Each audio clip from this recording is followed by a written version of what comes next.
Okay, everybody, thank you for coming to this seminar. This is a joint seminar between the research group NTED and a section for English and foreign languages.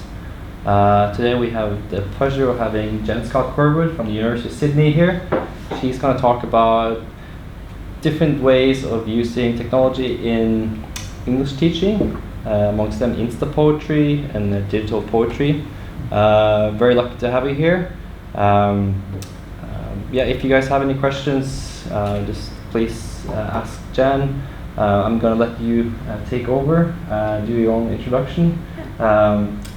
Today at 12 we have lunch. We're video recording the seminar too. We're going to post it later. I hope you enjoy the program we put together for today. Okay, Jen, I'm going to let you take over. Thank you very much. So I guess I'll tell you a little bit about my background, and I'd actually love to hear from each of you just what you're teaching, what you're researching, and that'll kind of get at what I'll talk about today. So I started teaching 21 years ago. I realized it's been over 2 decades now, and I began my career in the United States, American originally. And so I spent many years as a middle school language arts teacher, a high school English teacher, and I'm also licensed as a K-12 reading specialist to be able to look at literacy developmentally.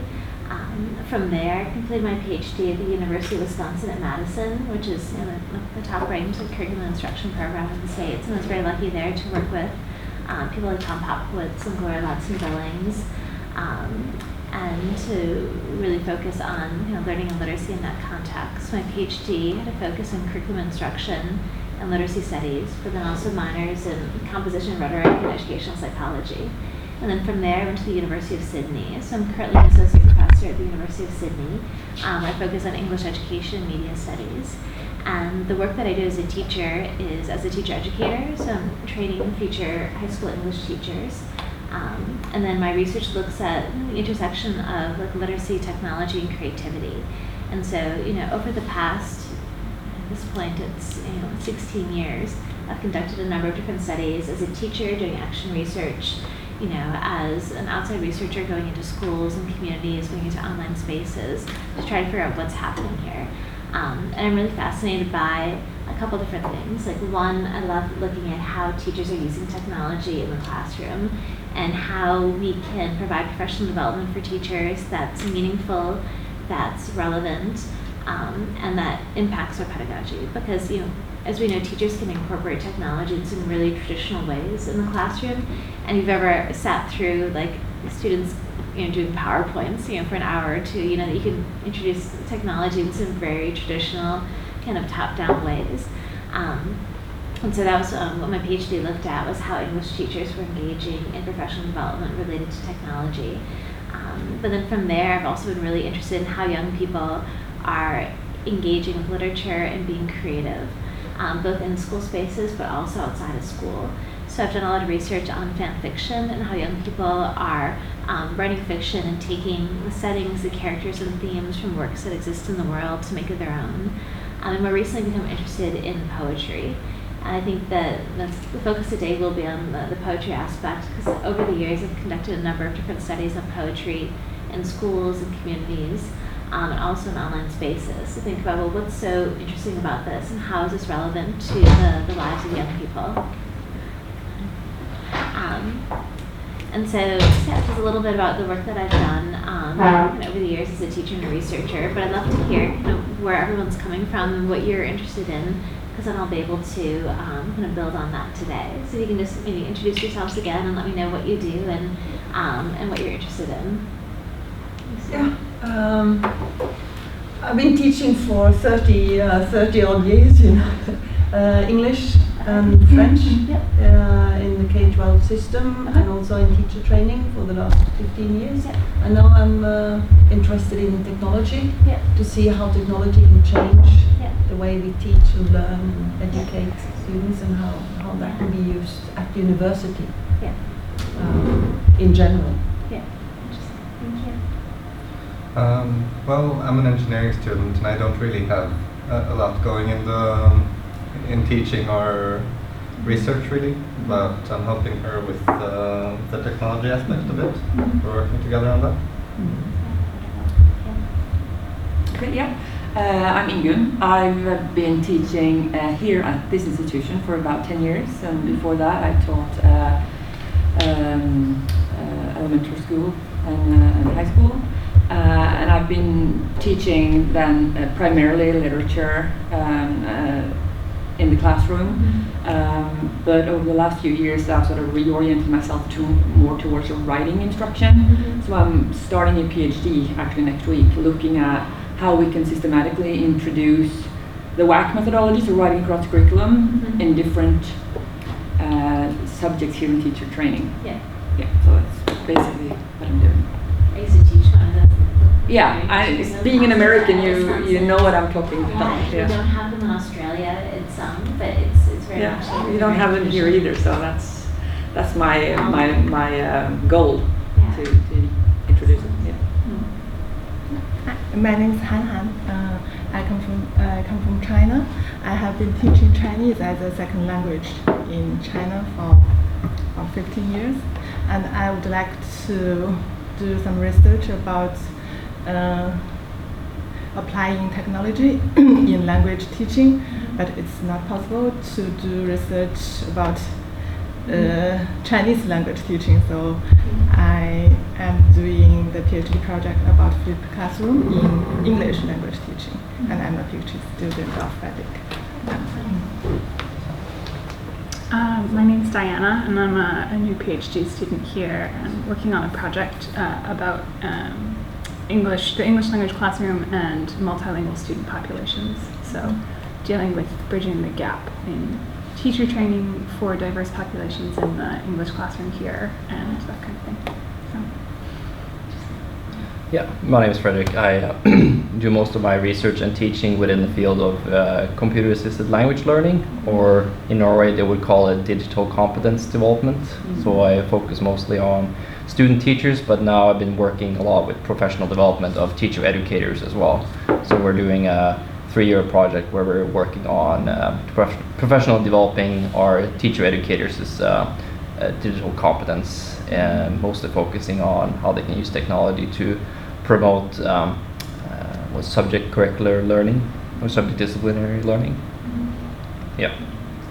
Thank you for the introduction. It's helpful really kind of where everyone's coming from, and I'll explain how the Australian context works, because I found it quite different from America, and I'm sure a lot of you can appreciate, because a lot of us have gone between different countries. Sometimes you don't even realize how different something is until like a year or 2 or 3 years in, because we just kind of have the assumptions about how education works. And so my experiences as a teacher and teacher educator in the States, mostly focused in the secondary English context. When I got to Australia, I didn't realize how much the writing was geared towards high stakes examinations. So the way it works in the state of New South Wales in Australia is your entire entrance to university is based on half on your marks in year 12, which is your final year of high school, then half on your performance and an end of school exam called the higher school certificate. So the bulk of writing that happens in high schools in Australia, that's year 7 to 12, which is about like ages 11 through 18, it's incredibly high stakes. And so often there'll be like 4 terms per year, and there'll only be 1 or 2 assessments per term per class. So the writing is very high stakes, and most high schools, the subjects are all streamed. So there'll be the top English class, the second top English class, the third and fourth. So from the time children from ages 11 enter high school, they're told you're in the bottom English, or you're in the top English. And then in a lot of schools, especially within Sydney, these bigger schools, the mark that you get in term 1, let's say you're in the top English class in the first term, you don't do so well in that essay, you're dropped down to the third English class for the second term. So sometimes every 10 weeks, the demographics of the classes are changing because it's so focused on these high stakes writing. And so for me coming in, it sends this message to very young children that this is your capacity as a writer, this is your ability, and it's so driven by these high stakes assessments that a lot of young people are afraid to take risks. A lot of teachers really only value the kinds of writing that the students will then see at the end of school exam. And the HSC exam that they do encounter has a creative component as well as a critical essay component. But for a lot of young people, they work with tutors, and the parents pay it's $100, $150 per hour Australian, so quite a significant amount for these tutors to basically have students kind of memorize the essay, memorize the short story that then they can adapt when it gets to the exam. And so my son's 20 years old now, and so when he was going through the exam a couple of years ago, I saw it firsthand as a parent as well as a teacher. And to me, what they have to do to prove their capacity within English, they have to, there's a total of 4 different modules that they'll study within English, and within that they'll study about 2 texts. They need to know about 8 to 10 texts. And these include novels and plays and poems and short stories and films. They need to know direct quotes, they need to know the cinematic techniques, the literary techniques, and then they need to be able to respond within the context of a 40-minute examination. And so a lot of the writing is really high pressure, and what I see as a teacher educator and as a researcher is there's a lot of inherent inequality in this, right? So depending on your parents' socioeconomic status, depending on if you go to an independent school where your parents might pay a significant amount of tuition, whether your parents can afford tutors, really impacts how you perform on this end of school exam. Then also impacts, what courses you can get to at university, because it's quite competitive. And so, as someone who's really concerned about literacy and also about social justice, the kinds of writing I see happening in high schools are often, there may be more creative work and more creative pedagogy that happens in the junior years, but in the last 2 years of high school, it's so geared to what they're going to have to do for this exam that it can be problematic in a lot of ways. In the last year, they've actually added some performance poetry to some of the texts that are optional for this end of school exam. But what we're seeing in some very initial research that we're doing is that teachers don't want to teach those because they do have options, because they're not too sure how do you actually teach performance and how do you assess that. How do you make a rubric that's going to value everything within that? So they're just kind of like setting that to the side because it's a different text type that they're not comfortable with, the same way that they are with a play or a poem or a novel. And so that's a little bit about like the context that I'm working in as a teacher and a teacher educator. And so I have about 60 pre-service English teachers in each annual cohort, and I teach them over 3 semesters. And so over the 3 semesters that I have them, we've got to cover everything about, how to know the different text types and how to teach them and how to assess student learning.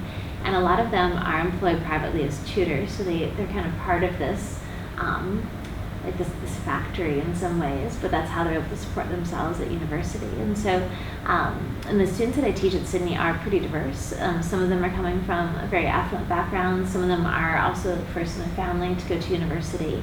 And so what I tell them is, our goal is to have them, be able to teach in any Australian school, including some really diverse schools where, 98% of the students have a background language other than English. There'd be a high percentage of immigration, of immigrants and refugees coming in. And so it's kind of like a little bit about the context and how writing in particular works in Australia. And so the research that I'm sharing today, some of it's situated in Australia, some of it's situated in the US, and some of it's situated online, kind of across the board. But a lot of the work that I do as a teacher educator is kind of informed by this work that I've done over the years. So I'm just going to kind of begin by talking about writing, and then most of today is going to then look at poetry in a number of different contexts. Then think about, in the end, how we can use poetry as a tool for teacher education, and even poetry and other creative works as part of the inquiry process and how we disseminate our findings as researchers. So definitely feel free to stop me at any time as well, or if there's a term that I use that is a very Australian term that I haven't explained, definitely ask me, because I realize Australians really love their acronyms, and sometimes we just throw those out too quickly. So, especially in Australia and the US, we've got these recent education movements that really focus on accountability. Even like in a lot of American states, the accountability is reflected in how students perform on exams, then dictates teachers' salaries. And so we have this mandated curricula, really standardized assessments, and a focus on content knowledge evaluation in schools. And then there's this really evaluation-centered knowledge telling and also really vertical orientation to writing with the teacher as a primary audience. And this is something that I really try to draw my pre-service teachers' attention to is, you know, some students in your class will be really motivated by having that audience of one, their teacher, because they want to get a good mark, they want to make you proud. But sometimes the best and brightest students aren't motivated by that. You know, they don't care about the mark. They don't care about what you're going to do. So we want to think about what are some like the real world authentic audiences that our students can have for their writing and how they can have that real personal investment. And something that I've been drawn to over the years as a teacher is poetry. You know, when I was teaching school in Wisconsin, poetry is something that was part of the curriculum. And oftentimes, as soon as we let students know, okay, we're gonna have a poetry unit, they groaned or they complained because they only associated poetry with, you know, Shakespeare and sonnets and this really structured form of poetry. And so over the years, I've worked, and actually the first study that I did 17 years ago as a teacher doing an action research study was looking at poetry and how we could make it more engaging for students, more relevant for their lives. And so I'm actually going to share some data from that, including from someone who actually then went on to become a teacher himself many years later.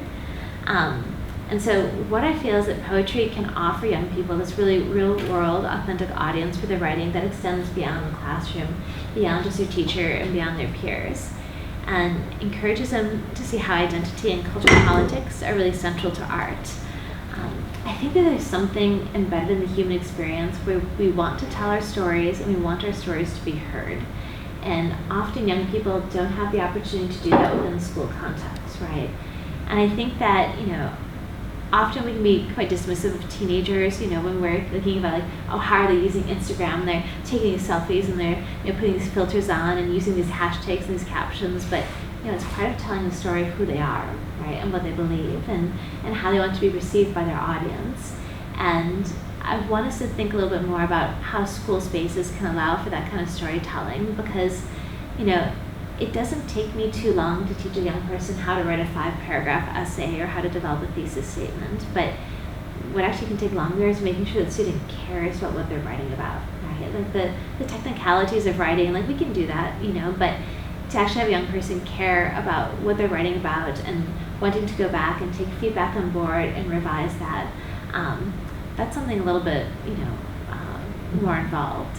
And a lot of times what I see happening in schools is that some teachers engage in self-censorship where they're not quite sure about, you know, what topics they should cover, or they don't want a student to maybe talk too much about their own personal lives because they're not sure how that's going to be received. But I remember last year I was in a spoken word poetry workshop in a school, and the very first workshop a boy decided to come out and tell the class that he was gay. You know, and the teacher didn't quite know how to handle it, but the boy felt safe, you know, and he felt like he was heard, and he had a group of young people with him where he was going to be cared for, where he could say that. And so I think that there's something really valuable in poetry as part of that storytelling, and I think we need to create more spaces in schools for that storytelling to happen. And it's also something that's reciprocal, right? Part of what I realized through doing my research on poetry is that if I'm asking young people to tell me about their poems, whether they're writing them in school-based workshops or in online spaces or performing at poetry slams, if I'm asking them to do that, there's also something as a researcher, I should be able to do that as well, right? And think of how often as teachers we assign students, okay, write this essay, you know, like write this short story, write this poem, but when was the last time we actually sat down and did that ourselves? And so some of the work that I've done with poetry is actually involved in getting on stage and performing spoken word. And look, I've given like an hour-long talk to 300 people, entirely fun. Getting up on stage for that 3 minutes and performing a poem that was quite personal and it's actually about being a mother was terrifying. And it's now immortalized forever on YouTube. Then also from my work on Insta poetry, and I was interested in how young people are using Instagram, you know, writing poetry. I challenged myself to write and share some of my own poems in that space, and thinking about like who my audience was and what hashtags I would use. It gave me a different insight, and so that's something I'm going to want us to think about more too as well. If we're looking at this kind of writing, whether it's writing across the curriculum or teaching teachers and using technology, how can we make sure that we're kind of practicing what we preach and putting ourselves out there in those ways that might make us vulnerable, that might challenge us, but I think that that's something that's really powerful as well. And so I think the poetry allows individuals to share their experiences in ways often not censored by structures and rules, and to engage in this aesthetic form of expression Karina Hoxton's done some really incredible work. She's based in Massachusetts now, around poetry, and part of what she argues is, well, there's just something powerful in that you don't have these same rules that you might with other aspects. You know, the 5-paragraph essay, and you have to have, in Australia we often talk about like the PEALS, the acronym for like a paragraph structure. You've got your point, you've got your, you know, your evidence, you've got your analysis and your link, and it's quite structured, and that's, you know, what we're, you know, expecting. But poetry is a bit more open in that way, and I think that that's something that's quite powerful. And so again, it encourages youth to engage in storytelling, to develop literate identities, and to cultivate a sense of belonging and purpose. And something I've gotten more interested into lately is just the idea of empathy. There's this really great American podcast called Invisibilia, and they did this episode on empathy recently, and apparently quantitative measures of empathy show that over the past decade, we've become 40% less empathetic. And we tend to only be empathetic to people who are like us. And one of the reasons why I went into teaching was because I think that whether we are watching a film or reading a novel or seeing a play, it gives us insight into other people's lived experiences, and through that we should be able to cultivate empathy. And I think that when you engage in this kind of really personal storytelling in schools, such as through poetry, it gives you a different insight into how someone else is experiencing the world. And for that boy last year who came out in that spoken word workshop, you know, he felt safe and he felt heard and he felt seen, and he was able to then share that experience and have peers be empathetic to that, which I think is something really powerful. Because, and what I say to my pre-service teachers is, look, like, why'd you come into this? You know, at the end of the day, did you come in because you wanted to, you know, really focus on like examinations and assessments, or did you want to think about how we can raise good people and have them go out into the world and be kind and be thoughtful and be critical and engage in, you know, dialogue and communication and negotiation? So sometimes I think it can be easy, especially in these high stakes assessment environments of what we have in New South Wales, to get so focused on that and the scores and the marks. And it's interesting, I often will poll my students and say, how many of you remember, since ATAR is like the number that they're given, you know, it kind of brings all these together, and how do you remember exactly what that number was? And all the hands go up. And I have to reassure them, you know, that's not your worth as a human being.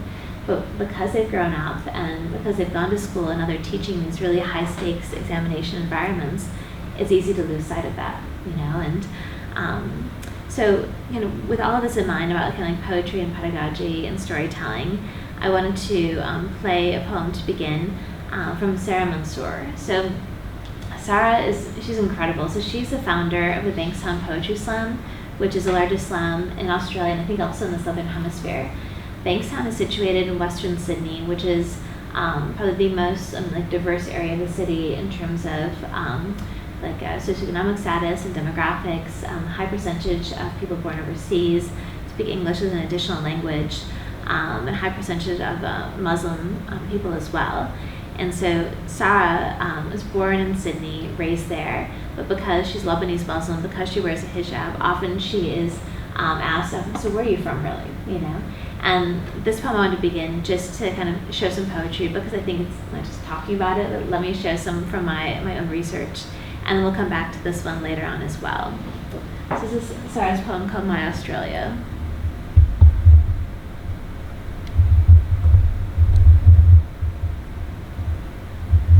When people ask me where I'm from, I tell them Punchbowl. More often than not, they smile, replying, "No, where are you from?" I sigh, roll my eyes in an explanatory tone, say, "Punchbowl? You know, it's near Bankstown, the city where mouths do not ebb the flow of welcome in over 60 different tongues, where over 100 nationalities are housed under one postcode. This is my ode to the only place I know where no one is told to go back because everyone understands. This is my ode to home.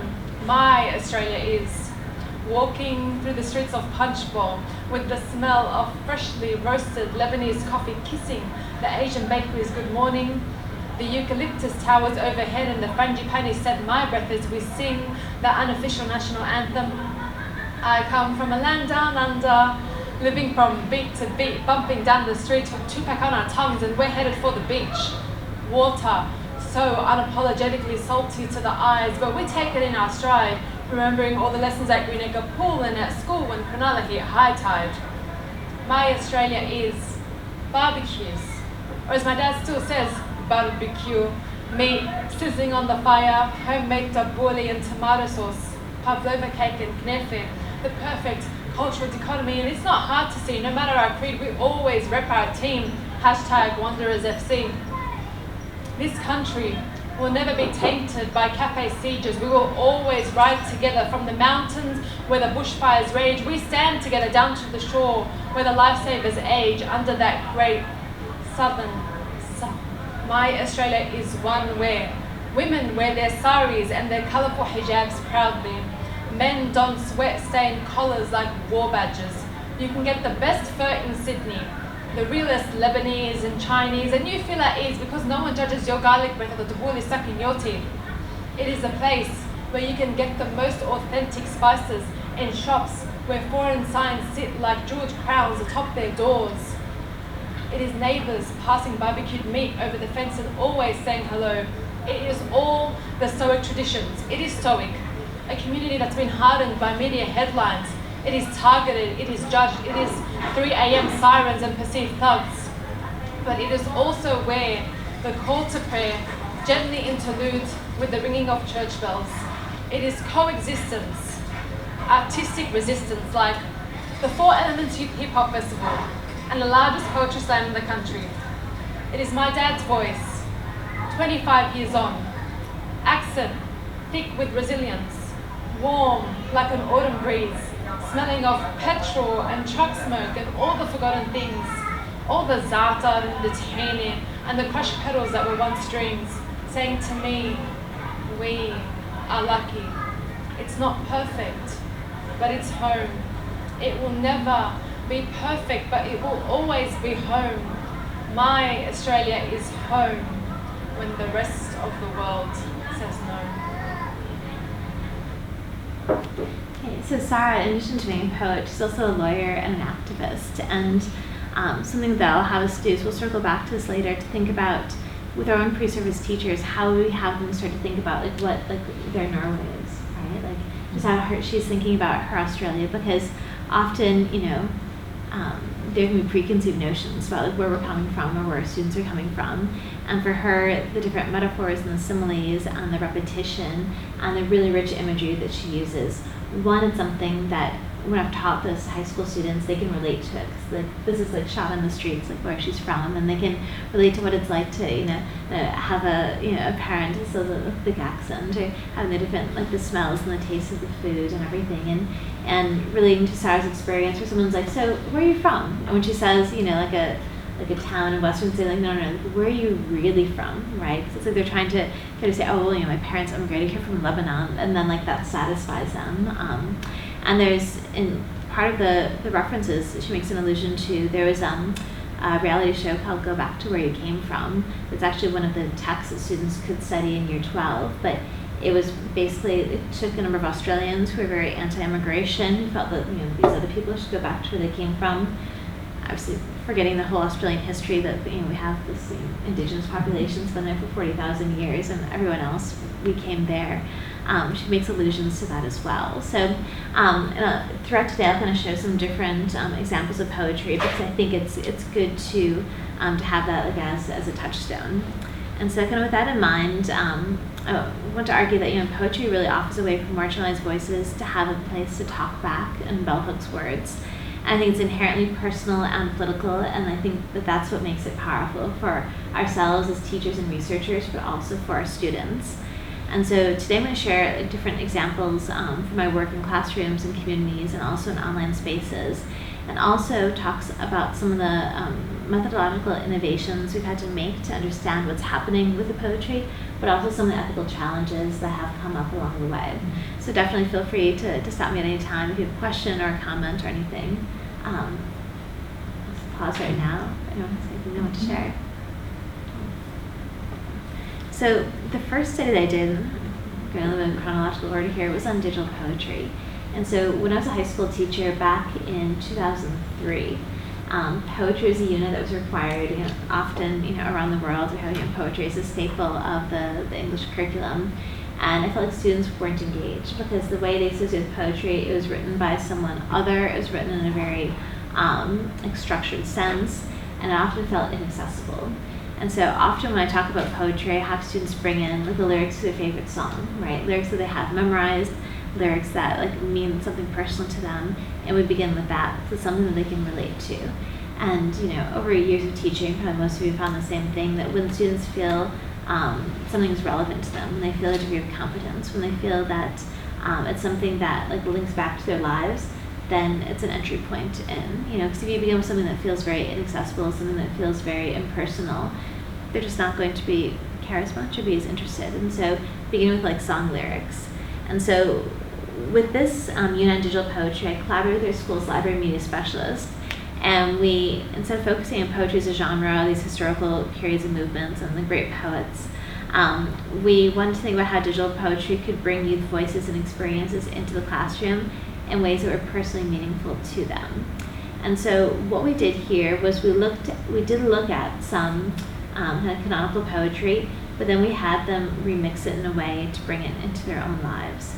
And not dissimilar to My Australia, this one was looking at their understanding of America. And to contextualize the school that I was teaching in, I think that's going to be important as well. So this was in my hometown of Janesville, Wisconsin. Janesville at the time was published about 40 to 50,000. When I was a high school student there was a Ku Klux Klan rally, right? So this is something that was not too far in the town's history, where there's a deep experience of racism, of inequality, and it was a town that was predominantly like white and middle class, and a lot of students who did not fit that paradigm because of their sexual orientation or the color of their skin felt marginalized. So even in the school, we had an extracurricular club, it's called like a Gay Straight Alliance, where it was meant to promote like inclusivity and acceptance. The club couldn't figure out like why their posters kept being taken down, because they were like putting posters around the school to say we've got a meeting or we have this event. It turns out the school janitor was taking them down because he felt that it was trying to recruit students to the gay agenda, right? And so if you keep this in mind for the students that I'm teaching, some of whom, because of who they are, what they look like, didn't feel like they fit in, when they're being told by the school, you're not accepted. When as a teacher I was told I couldn't teach a book with a gay character because that wouldn't be received well by the community, we had to find ways to work around that. And so in collaboration with my school's library media specialist, we did literature circles. And so like in a group of 25 students, we had 5 different books being read. And because I wasn't forcing anyone to read any one book, one book had a gay character and another book had a transgender character. And with literature circles, because one group would be meeting at a time, the other students, even though they're meant to be reading and working on other things, they're still kind of listening into the conversation. And so that's something where as a teacher, I felt like I was being censored and told, you can't teach this is unacceptable. But because of my beliefs and my kind of commitment to social justice and wanting to make sure my students saw themselves and their peers represented in the text that I chose, worked around it in that way. So there wasn't any, the librarian was able to source the books for me, and we were able to make sure that we had that. But we really wanted students to critically reflect on their experience of America, because we recognized that a lot of them were growing up in a bubble in a number of ways. And for some of them, because again of who they were, they felt very accepted. Because other students, because of who they were, they felt very marginalized and disenfranchised by the school and by the community. And so we began by reading poems like Walt Whitman's I Hear America Singing. So Walt Whitman, classical American poet from like the mid-1800s, he says, I hear America singing, the very carols I hear, those of mechanics, each one singing his as it should be, blithe and strong. The carpenter singing his as he measures his plank or beam. The mason singing his as he makes ready for work or leaves off work. The boatman singing what belongs to him in his boat. The deckhand singing on the steamboat deck. The shoemaker singing as he sits on his bench. The hatter singing as he stands. The woodcutter sung. The plowboy's on his way in the morning, or at noon intermission, or at sundown. The delicious singing of the mother, of the young wife at work, or the girl sewing or washing. Each singing what belongs to him or her, or to none and to none else. The day what belongs to the day. At night the party of young fellows, robust, friendly, singing with open mouths their strong, melodious songs. And so in this poetry unit that I was teaching, we talked about, okay, what's the context which Walt Whitman was writing. We talked about the different literary techniques and all that. But then we introduced Langston Hughes. So Langston Hughes, African-American poet, responding to Walt Whitman's about 50 years later. And he wrote, I too sing America. I'm the darker brother. They send me to eat in the kitchen when company comes. But I laugh and eat well and grow strong. Tomorrow, I'll be at the table when company comes. Nobody'll dare say to me, eat in the kitchen. Then, besides, they'll see how beautiful I am and be ashamed. I too am America. And so part of introducing critical literacy and really critical pedagogy into the classroom was to look at this kind of remixing that happens within poetry and to think about, well, how was Whitman's America very different from Langston Hughes' America, and how has America changed, right? And especially in this current political climate in the States. And I feel like every time any of us turns on the news, it's something else, kind of shocking and horrifying. And we have the different detention centers in Australia. We have children being detained at the border in the States. I think it's really important to bring this conversation into the classroom. And I've had some pre-service teachers say to me, oh, well, I don't want to get into the politics of it. That's all that life is, right? And we have to be able to, if we can't engage young people in critical, thoughtful, respectful political discussions in classrooms, they're probably not going to see it elsewhere. Probably not going to see it in the news or in their homes. And so I think it's important to be able to kind of bring these discussions in and have students kind of reflect on their own positionality. I think poetry is a really powerful way to do that. And so this unit on digital poetry that I taught, again, this was 16 years ago, and thinking about how much the political climate has changed, but also how much it really hasn't in a lot of ways. And then turned to my students and said, okay, what's your America like? And they knew that they would be, they were able to develop like 3 different digital poems. And so some of them chose to then have this be one of the poems that they wrote, and they would develop into a digital poem. But it was really interesting to see how, when they wrote their poems, they knew that they would have to choose different modes. They'd have to think about the images, the sounds, everything else that they were using. And so for some students, their America was all about sports and family and friends and church, and it was light and it was happy. But then this one student, Tommy, he felt that he often was marginalized because his parents had emigrated from Laos just before he was born. He was the youngest of 5 children. He considered himself Gaysian, so gay and Asian.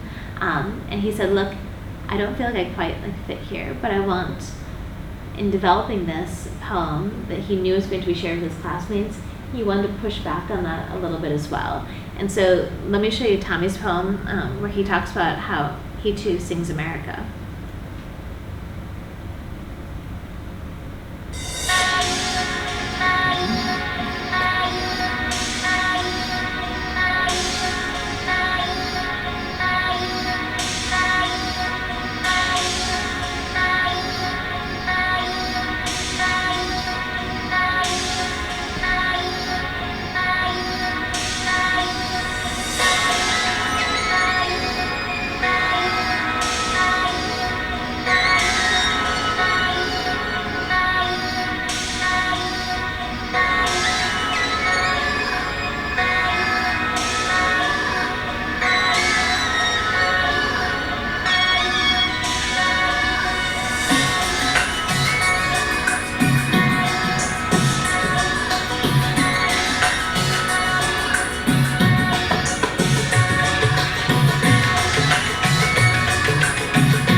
At the end, and so look Sally, he means kind of like look weak. And to me, it was really interesting, this poem, because he was directly addressing his classmates, and he's asking them, are you going to feel useless? Are you going to feel used? And saying, just like I have felt, And I think that for a 15-year-old boy who felt often marginalized in a school where he was openly gay, and here he's being told by the principal, oh, you can't teach a book that has a gay character, he's being told by the gender, oh, you can't have this gay-straight alliance. I think it's quite a powerful act of resistance, and quite a powerful way for him to express his voice. And again, this video, this is 16 years ago, so it's a lot of the techniques that we have for even creating these digital poems have evolved these days. But I started thinking, well, how, as a researcher, can I really capture what's happening here? And one of the arguments I want to make today is often the work that we're doing as researchers demands like methodological innovation because our current methods don't quite capture what's happening there. And so I'll talk through a little bit kind of what I did with this particular work to try to understand what was happening in terms of the multimodality. And all this is kind of informed by like Andrew Burns' work and Gunter Krause and everything too. But I wanted to understand this as a multimodal counter-narrative. Because I think the counter-narratives, particularly through poetry, are something that can be like really powerful. But I think that, so Vernon Parker's work in the kine-iconic mode, which is like the mode of the moving image, I want to think about how we could actually develop and articulate a process for conducting multimodal microanalysis. So one of my frustrations when I was doing my PhD is I'd read these incredible articles or chapters, but the methodology section would be like very brief, and I'd want to know how was that done. And I think that this is a contribution that we really need to focus on as like education researchers, is how can we really articulate our methodology, particularly when we're looking at these kinds of digital works, particularly when we're looking at these kinds of multimodal works, so we can actually understand what happened here. So I'll touch on it briefly, and it's I've got a reference list at the end where it's elaborated on. But basically, to begin, we just kind of created a visual transcript to actually see what mode is happening in each frame. I think we did it like at every 2-second intervals. And so we wanted to think about how the modes were operating. And so with some of the choices that Tommy made to have like a white background and like the pink text, particularly when he's asking these really pointed questions, like what was happening there? Or when he talks about like, you know, being yellow because he's Asian, you know, why did he choose like that color? The different songs that came into play as well. Then the next step is we narrativized a transcript to describe each mode in detail. And we looked at how the different patterns were present. And so the real purpose of this multimodal microanalysis is to look at the presence, absence, and co-occurrence of the different modes. To think about, well, what's actually happening here? And why is this multimodal counter-narrative powerful? Because some of the other research that I've done with teachers around multimodal assessment is that I realize there's more of an encouragement to have young people engage in these multimodal works, but teachers predominantly still assess them on like the print text. So students will have to make a video and then write like a summary reflection, or teachers often don't feel like they have like the language or the vocabulary to be able to assess it. But if we can't like assess it, how can we actually then communicate to students, here's what you're doing? And so I think that that's part of what I found some of my other work, but this multimodal microanalysis was really helpful for us to be able to break down and see kind of what's happening like frame by frame with Tommy's work, because then it gave us insight to be able to then talk about it to future students. Say, okay, well, why did he choose this there, and why is this powerful? Why does he end? I mean, the very ending, he ends with him, and he's like playing with a doll, you know. So kind of to push back against some of the stereotypes that he had, but also to have put himself in this, where he says, I too am America. And so something that we've also, similar to the multimodal microanalysis, we've also done some other work with analyzing like fan fiction, articulating that, and some other research. But to understand the multimodal counter-narratives, I had to do a bit of innovation just to be able to look at what's actually happening here. And one of my former PhD students, actually Patty, did something similar for one of her dissertation chapters. Now, something else we did in the classroom more recently in Australia was looking at this kind of remix. And so the remix that happened with the digital poems is we had, Walt Whitman, and then we had Langston Hughes, and then we had the students. Okay, well, what's your America like? And this particular study that I conducted with one of my honors students in Australia, we looked at, okay, how can we actually remix romantic poetry and pop culture in a different way?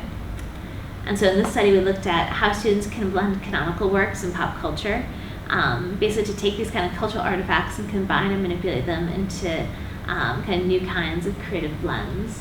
And this is something where romantic poetry, again, something very canonical, has to be incorporated into the curriculum, particularly in Australia where it's mandated. We wanted to think about, well, how can we actually bring in pop culture a little bit more, and how can we look at different themes around that? So in this unit, we had 3 different concepts that we looked at through a variety of different combinations. So we looked at some of William Blake's poetry in combination with some music from the Black Eyed Peas and Tupac. We looked at the concept of environmental sustainability, which is one of the 3 cross-curriculum priority areas in the national curriculum. It's a bit more tricky to integrate into English. So we looked at some of Keats and Wordsworth poetry against Avatar.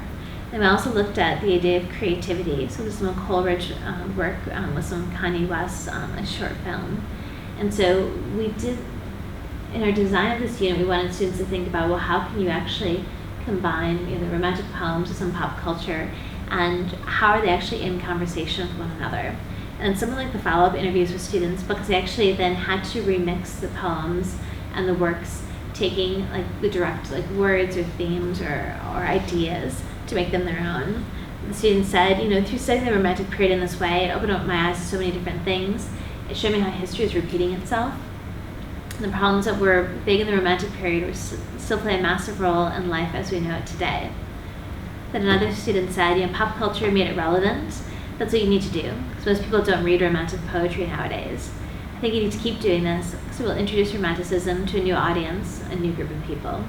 And for us, it was interesting feedback from students, because previously when we taught these units of Romantic poetry, it felt very distant, it felt very other, it felt very irrelevant to their lives. But by giving them an end point, and I think that entry point is something that's so critical in any teaching that we do. Students were able to then start to think about, okay, how is this relevant to my own life, and how can I, through already knowing some Tupac songs, or through already knowing, Avatar, make this link. And so this was something that students found more relevant to themselves. And so these two different examples, I think were interesting to see how teachers were able to integrate traditional and canonical poetry and make it relevant to students' lives. So I just want to kind of stop there and maybe have a bit of a discussion or thoughts. How are you seeing this kind of work with poetry being useful, being innovative, being relevant to the work that you do as teachers and teacher educators? Or what are your thoughts so far on what we've talked about?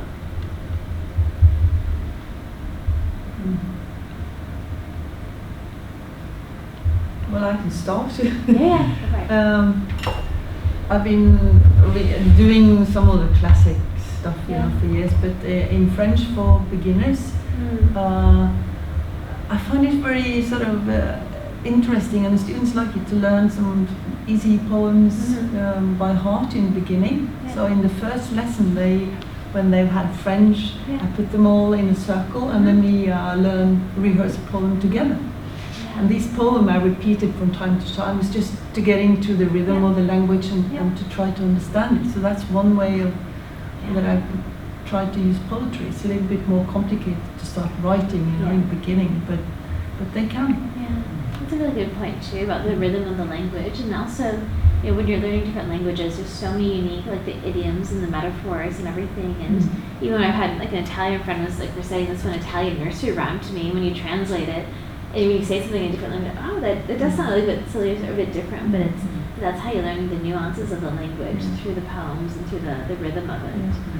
Would you consider music, songs, lyrics as poetry as well? Because I use a lot of that, and that's also about rhythm, and trying to get the sort of feeling of the language, and they love it. Yeah, and often that's what I begin with when I'm teaching a poetry unit. I send students to bring in a poem or bring in song lyrics, and then look at that as poetry, or we'll bring in one that's popular that most students would know, because it gives them a touchstone, so then it feels like it's something that they can relate to. And there's been some really really interesting work using Kendrick Lamar and some of his work, some of his songs. He's just won international awards. It's looking at Humble, or even looking at Childish Gambino's America, looking at the music video for that. It's as a cultural text. So how can we look at the dancing, and how can we look at the lyrics?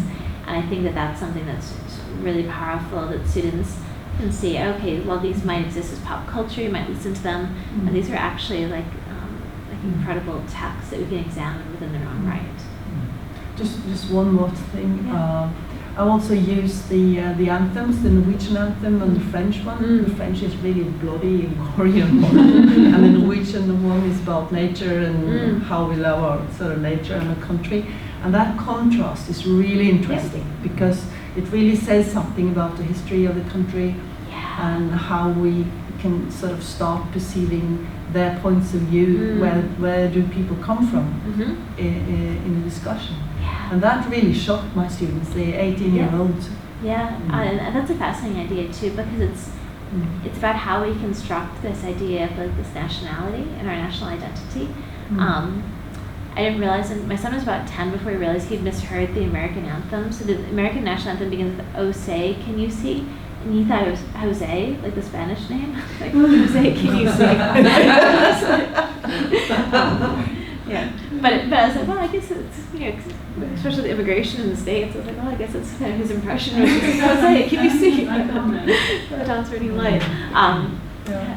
I remember the first time when I started learning French at university, it was this poem, and I didn't understand a word of it, you know, to me it was horrible. And then the first word said Ella, and I said, okay, finally one word I know, you know, that's the Norwegian word for Greece. It's amazing how you have to interpret. Yeah. Well, I very often use poetry and songs that teach history, talk about society. So I've used music videos, you know, like a Prayer and American Idiot and these kind of things, just to get them to reflect around, you know, media's role and everything. In terms of books, what I notice that my students enjoy is to use picture books. There's a lot of rhythm, and they can play around with the words, and they can play around with the illustrations. I think they forget that they're working with poetry when there's a lot of images that we can work with. And especially for the students who are going to teach the lower primary school levels, they find it very engaging. And then, of course, you can sort of bring it up a notch and talk about other aspects of the picture books as well, because you know there's a lot of other elements. But in terms of practicing language and playing the language, I find them quite useful actually. That's interesting. And I was just thinking too. There's a wordless picture book I really love. It's by Sean Tan. I have a lot of them in my office, So I was able to see him speak at the Opera House, and then he autographed my book afterwards. And so he drew one of his characters for me as part of the autograph. But it's this brilliant picture book called The Arrival, and it's I don't know how you'd be to describe it. It kind of has like this like fantastical characters, but basically it deals with like immigration in a way that I think would be a really provocative way to have students kind of use that as a basis, as a stimuli for some of their own like creative work. Absolutely. So I've used that one, but also other like more simpler books in a way. It's they find it very engaging, and I think it's fun as well because it gives you kind of a different way into literature than what they're used to. And they forget that they're working with poetry and stories at all. So. Thank you. Any other thoughts or comments? Yeah, so I just want to share like these two to begin with, just because this is kind of how I started getting interested in poetry, and it was really built from my desire as a teacher to have students think about their own lives, think about the stories that they wanted to tell, but also create a space where they were safe to do so within the classroom. But at the same time, you still relate back to the curriculum in the ways that we were looking at Whitman, we were looking at Langston Hughes, you know, we were thinking about the literary techniques and everything else. But then there's space for their voice and their lived experiences to come into the curriculum, and often that's something that, especially within a high-stakes assessment environment, we just don't have time or space for. So with that, maybe we'll take a little bit of a break now, and I'll go on into the next section after that. Sounds good. Thank you. Yeah. Thank you. You know, I used